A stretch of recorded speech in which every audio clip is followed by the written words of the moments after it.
siege is currently taking place at a cafe in Sydney's central. The police have quickly moved into also. It's something that we see happen around the world, but it's just never happened here. And I think these so-called lone wolf attacks, that's the case here in Sydney. it's making news nationwide. It's also making news internationally. Hello, I'm Richard Gisbert, and you're at The Listening Post. Here are some of the media stories we've been tracking this week. One of the biggest was from Sydney, but did it merit all of the news coverage that it received? News outlets raided in Turkey, the latest chapter in a showdown between the government and what it calls a parallel state. A tabloid reporter's revenge, a new film that targets British journalists who behave badly, and the blackout that never happened, and the light show we seldom see.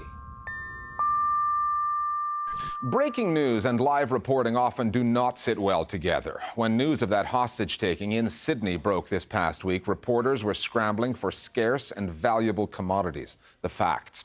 Many news outlets heeded police requests to hold back certain information, the name of the gun, the number of hostages. One exception was the Sydney-based Daily Telegraph. Its headlines screamed that the country would never be the same and that an Islamic death cult was responsible. The paper, The Telegraph, is owned by Australia's own Rupert Murdoch. In some ways, the siege in Sydney and the coverage of that story echoed what had happened in the Canadian capital, Ottawa, about 6 weeks before. Both stories were about one armed man acting alone as opposed to as part of a wider conspiracy. And both stories were accompanied by news coverage that seemed disproportionate, both in editorial tone and in terms of sheer volume. But that's what happens when the gunman turns out to be a Muslim and the Islamic terror narrative kicks in. Our starting point this week is Sydney, Australia.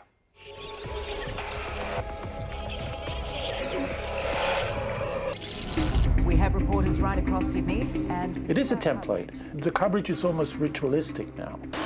Heavily armed policemen. You only need 20 seconds of dramatic footage, and then you put that on a loop. We seem to have thrown out the social responsibility of journalism just for get the 24-hour news cycle going.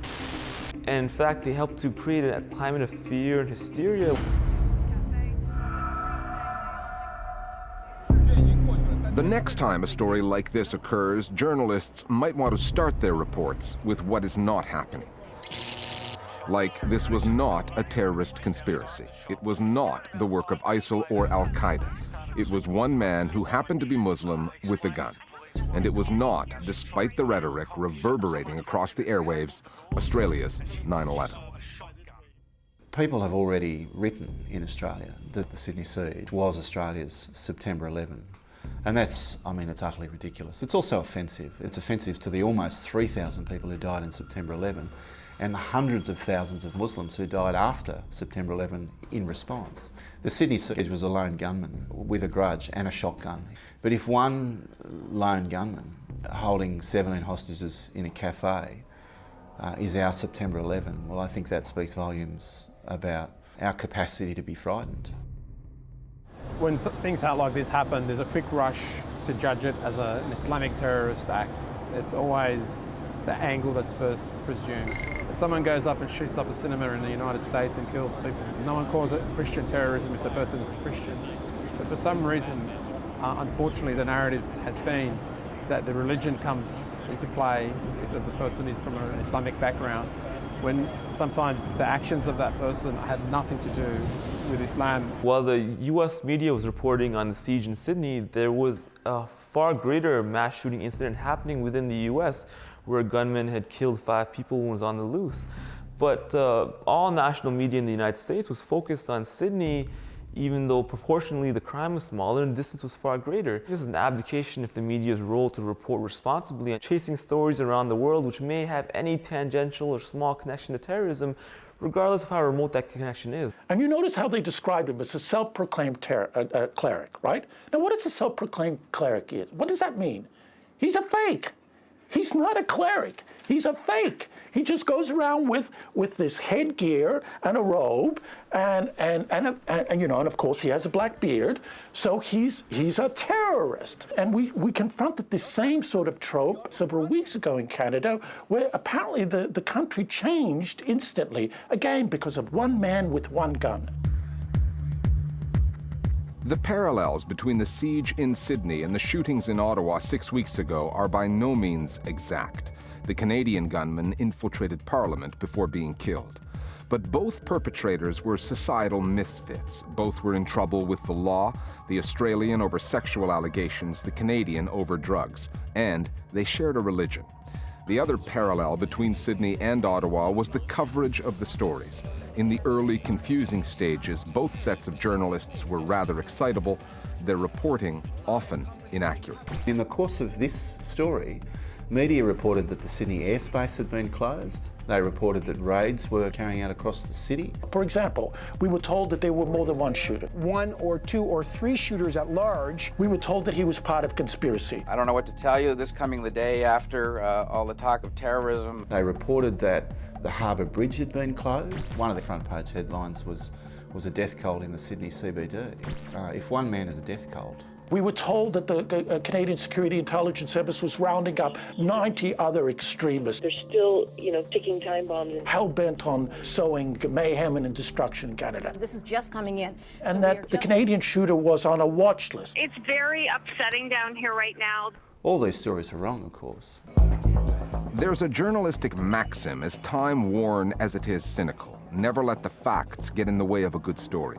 It needs updating for the post-9/11 era. Never let the established narrative template go unused if you want a good story.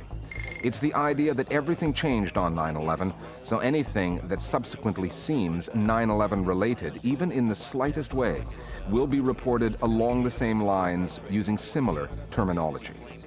When I saw that headline that suggested that we have all changed forever because of this event, I thought that was very interesting because there have been many mass shooting events in Australian history in the past. Similarly in Ottawa as well. Put a bullet through the heart of the Canadian state. There were certain Canadian media outlets which suggested this has been a transformative moment as though everything had changed. But you do not see this after other crimes or other incidents of violence. The fact that terrorist attacks seem to have a different psychological effect, partly in the way they're reported, whereas in reality they're mostly, unremarkable acts of criminals, and the way the media reports it actually imbues them with greater significance than they hold, and in fact it helps to terrorize the population in a far greater way than they would without that type of reporting. The terror in the city formula really is about making money, and the best way to make money is to control people through something, and in this case it's fear. They're going in as we speak. And so the fear gets ramped up and the ratings go higher. When people feel their domestic mainstream media do not speak for them, whether it's Egyptians in Tahrir Square or Black Americans in Ferguson, Missouri, they tend to turn to social media. And that's what happened in Australia with the I'll Ride With You campaign. As the news from the cafe was breaking, a Muslim woman was seen on a bus, removing her headscarf. She feared a backlash. Another woman saw that, and what began as an act of solidarity, an offer to ride with the Muslim woman, grew into a hashtag that quickly went global. Judging from the comments and offers made, the message was, even if it troubled few, and some in the mainstream media have their reasons to divide us, that will not happen. Social media is increasingly playing a huge role in the reporting of a lot of these stories. The I'll Ride With You campaign, that had a huge dramatic effect on especially the Muslim community. Unfortunately, all of us are us. It's not us versus them, we're all us. So I think people are doing something to change what's being reported out there. It's put it up on Twitter and then it's just gone as a global phenomenon. And then we've had so many reports of people being given lifts home and amazing things that have happened. Social media, I think, is coming to the fore and bringing out the real feelings of the society. Really, I think, touching people on a personal level rather than the mainstream media does. On the download this week, our viewers on the coverage of the hostage-taking in Sydney and the challenges of covering breaking news.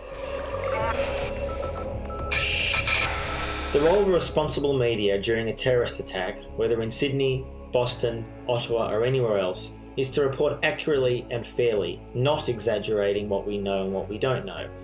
During the recent Sydney siege, too many in the Australian and global press ignored this rule. Our role as journalists is to be far more critical, to analyse if terrorism is because of our own actions and a response to it. Examples like the Daily Telegraph's article, which read as the headline, "Death Cult CBD Attack, the Instant We Changed Forever," instantly insinuates as fact that there was religious motivation behind what happened. I don't think personally that Australia has changed forever, but I think this goes to show that the media in general and as a whole has a long way to go. On our radar this week, another big media story coming out of Turkey. On December the 14th, police forces there raided media outlets belonging to or sympathetic to the Hizmet movement, followers of a Muslim cleric named Fethullah Gulen. This is the latest chapter in a power struggle between the ruling AKP party and the Gulenists. Gulen supporters took to the streets after the arrest of at least 24 people, including the editor-in-chief of Turkey's largest daily newspaper, Zaman, who has since been released subject to a travel ban, as well as the chairman of Samanyolu TV. Both work for news outlets that are considered close to Gulen. Both stand accused of conspiring to run a criminal organization and fabricating evidence.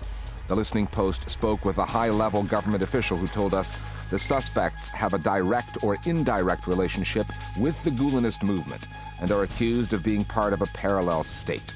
And the Turkish authorities have subsequently issued an arrest warrant for Fethullah Gulen himself. This was not a surprise. Turkey's President Recep Tayyip Erdogan indicated very clearly that the Turkish government was going to take some decisive steps to eradicate, in his words, the Fethullah Gulen within the state administration and Turkish society. This is a conflict, a bad breakup between two former political bedfellows. When Tayyip Erdogan came to power in 2002, Fethullah Gulen and his Islam-based social movement worked together with the AKP government. They've since fallen out, and when leaked audio files appeared on the internet earlier this year revealing corruption in government ranks, Erdogan blamed the Gulen movement. Then came the purge. Hundreds of Gulenists were removed or reassigned from police departments, prosecutors' offices, and the judiciary. The purging of Gulen's followers has now spread to the media. Among those remaining in their jobs is Zaman's Ankara-based columnist Abdullah Bozkurt. Well, this is not just, specifically targeting the media group that may be affiliated with the Gulen. I mean, all the critical and independent media in Turkey, whether they are representative of the, center-left, center-right, or center, it doesn't matter whether they are affiliated with this group or that person. It doesn't matter. If you're writing very critical and independent articles of the government, exposing the, dirty laundry of the senior government officials, then you are on the target list. First as Prime Minister, now as President, Tayyip Erdogan has brought most of the Turkish media to heel. Self-censorship is rife. That was laid bare during the Gezi Park protests in 2013, which most Turkish media initially ignored. Gulenist news outlets are among the few critical voices left. Ulusal güvenliğimizi tehdit eden unsurlar, ister basın mensubu olsun, ister şu olsun, ister bu olsun, gerekli cevabı alacaklardır. And whether he's bashing the media in speeches, having dissenting voices arrested, or just marginalized, it all seems to be a winning formula for the Turkish leader. Ever since the corruption allegations erupted, he has referred to the Gulenists as a quote-unquote as a parallel state. And if we take the results of the presidential elections, it shows that the majority of the public have sided with Erdogan. Britain is still dealing with the judicial fallout of the phone hacking scandal. Some of the trials of the tabloid journalists charged are still going through the courts, and it's been a little more than 2 years now since the Leveson inquiry published its findings on the relationship between the press and politics in the UK. When the tabloid editors working for Rupert Murdoch's newspapers were initially accused of systematically hacking the phones of newsmakers, they used the one rogue reporter defense. That defense crumbled in the face of more and more evidence that the hacking was on an industrial scale. One Rogue Reporter is also the title of a new film about British tabloid journalism that, depending on how you look at it, is either a comedy dressed up as a documentary or vice versa. It was made by a reporter who knows the tricks of the tabloid trade and uses them against the tabloids themselves. Rich Peppiatt is a recovering tabloid journalist whose rehabilitation program has turned him into a filmmaker. Peppiatt spent time as a reporter at 2 racy British tabloids before, he says, his conscience got the better of him and he quit. When he testified at the Leveson inquiry, he was a hostile witness, lambasting his former industry for its culture, morality, and news output. It runs throughout the tabloid press. You know, a story is simply not a story unless it's knocking someone. In his film, Peppiatt gives tabloid editors a taste of their own medicine, harassing one, Do you on a diet or anything, or you detoxing? and navel-gazing the way a paparazzi photographer would. Ooh, check out that linty goodness. Game, set, and match. And he ambushes a notorious former tabloid editor, Kelvin Mackenzie, over some extramarital text messaging. Mackenzie's newspaper would have labeled its former boss a love rat. I think that's probably the end of that, isn't it? But thank you anyway for coming along. One Rogue Reporter is an hour-long romp through the sordid world of British tabloid journalism. I sat down with Rich Peppiatt in London. Rich Peppiatt, thanks for joining us here at the Listening Post today. After you made some public comments about the relationship between the press and politics in Britain, one of Rupert Murdoch's key editors at the Sun newspaper described your words as a grotesque caricature of the newspaper world. And I'm wondering, did a light go off in your head, and did you think grotesque caricature of the newspaper world sounds like the working title for a film? It's a pretty good turn of phrase, especially for a tabloid editor. He's obviously done some headlines in his time. No, I think for me, you know, I like to say that philosophy, as long as the right people are clapping and the right people are booing, then everything is right in the world. And you know, if a Murdoch lieutenant is booing me, I consider that somewhat of a victory. But grotesque caricature is kind of what you did with the film, isn't it? You know, it's a polemic. It's very one-sided, but I've made no bones about that. It's my film. It's my perspective. It's authored by me. Well, now is my chance to finally be a real hack. To speak truth to power. Hunt down hypocrisy, punch. But that's the same way that tabloids just voice their own opinions, and their columnists and their writers only give one side of the story that suits their agenda. My film sets out to voice my own opinion and my own agenda, so it's unashamedly that. You could have played it straight, though. But when you use those tabloid devices, it seems to me that implicit in that is almost a marketing decision that you make as the filmmaker. There's a better chance that more people will watch this film if I use the kinds of devices that this film is meant to judge harshly. So philosophically, morally, and without dancing too long on the head of that pin, aren't you in a way making a point that defeats itself? No, the film, first and foremost, is a comedy. The serious point is always second to the laugh. Journalism and comedy really weren't so different. Now, that may to some people be not the right way to approach a film that's dealing with such serious topics, but to me, to the filmmakers involved in this, we made a decision that we wanted to engage people outside of the media bubble who aren't interested in that academic, dry approach. It's the sort of journalism that I want to do, that's independent journalism, going after the power that perhaps newspapers aren't prepared to go after, which is often themselves. If you're going to judge other people, if you're going to hold yourself up as a moral arbiter, as a lot of newspapers do, then what are your morals? How are you living your life? And can you stand up to the sort of scrutiny that you put on others? These are the questions we're raising. And the answer is no, they believe it's one rule for them and one rule for everyone else. And if there's one thing that people can take away from the film, I think that that's probably the most important thing. They targeted all kinds of people, and they still do. The rich, the famous, celebrities. They like to target women who are in the public eye. But you also say in the film that the tabloids need someone to blame. And they like to blame Muslims. That was something relatively new, wasn't it? I mean, they were never big on immigrants, but post 9/11, it became a big part of their story. Yeah, I mean, I think Muslims became the cartoon caricature. I think that, you know, the tabloid narrative works, that there's always a goodie, there's always a baddie. There's always black and white, there's no grey area. Someone is always to blame. And Muslims became the easy target for that. Is that just an easier story to sell?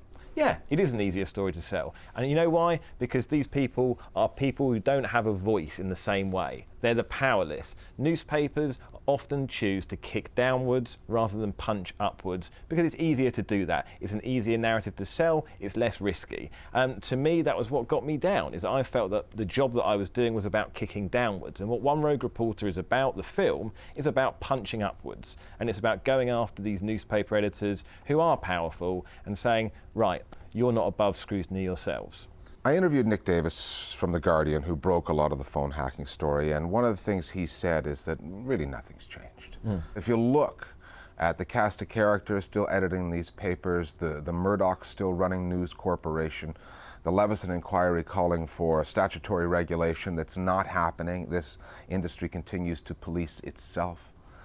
Your film has come out presumably because you want to change things, but the bigger picture is not much has changed, and one comes away with a feeling of, I suppose if you're a journalist who reports on this kind of thing, of futility.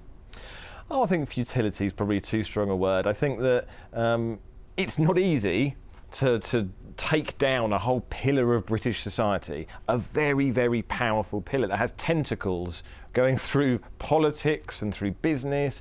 There is, a lot of billions and billions of pounds of money at stake when you're talking about the future of journalism. And for somehow a few campaigners and journalists who decide to take on this particular issue overnight are somehow going to change everything, that's not going to happen. I don't think there's any expectation of that. However, I think if you look at it from the other perspective, what campaigning has done has forced the Leveson inquiry itself. I mean, when was the last time you had the editors of these papers, people like Rupert Murdoch, compelled to go in front of an inquiry and answer questions? Okay, so there's some theatre that comes from that, and some television moments that are seared into the memory banks. But Leveson wanted a new set of rules. Parliamentarians said they wanted a new set of rules. The newspapers said, we don't. And at the end of the day, we don't have those rules. Yet, it's pretty clear cut. That, in boxing terms, would be, if not a knockout, a unanimous decision. I like to think that at the moment, those who want change are on the ropes, but there's no white towel that is going into the ring. There is still a few rounds, and yes, we need a knockout, but we're going to come out swinging. You're going to try to make a similar film in the US. What do you think needs to be said about the media landscape over there? Well, it's a completely different ecosystem from being out in the US and researching. It is. I suppose the equivalent of British tabloids are channels like Fox News. There is an equivalence between those two, whilst print journalism takes itself very seriously. And I think that one thing that's quite interesting is you have sort of almost a distraction of channels like Fox News that wear their heart on the sleeve, and you're very clear where their bias lies, where perhaps the more insidious sort of form of, you could even call propaganda, comes from those who pretend there is balance, when in fact there is none. Well, good luck with that project, and Rich Peppiatt, thanks for talking to us at The Listening Post today. Thank you. Finally, this next video comes from London, but the idea came out of Los Angeles. In 1994, LA had a power blackout, and after the lights went out, a lot of people called 911 to report some strange clouds floating in the sky. Those clouds were, in fact, the Milky Way. It's just that city folks aren't used to seeing the night sky because all those stars are obscured by the light pollution of the city. UK-based photographer Nicholas Buer wanted to see how the London sky would look under similar circumstances, so he created, digitally, his own blackout and then put together a starry, haunting time-lapse film that he calls Blackout City. We'll see you next time here at The Listening Post.